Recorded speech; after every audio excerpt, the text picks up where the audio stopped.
we need to remember, one, as always, what I'm covering here, these are potentials. These are possibilities, okay?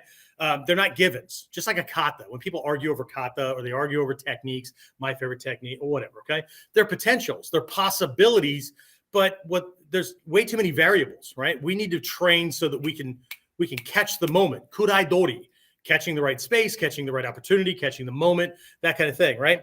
Okay, so here's the thing, right? Your assumptions, your skill sets, your mindset or emotional state in the moment, all of these things, right, and more will be huge factors as to whether or not you're going to be able to catch any of these things or none of them, right? Which one you catch, how the situation sets up, and all that, right? The truth is that when I teach this stuff, it's just a very blanket kind of thing. I'm throwing the lessons out. You got to do things with it. But ultimately, I don't know you, right? Unless you're one of my personal students, I don't know you. And even if you are one of my personal students, unless I've seen you in action under pressure, I don't know how you're going to act in that kind of situation. You could have all the knowledge, just like a university graduate, right? They've got their degree.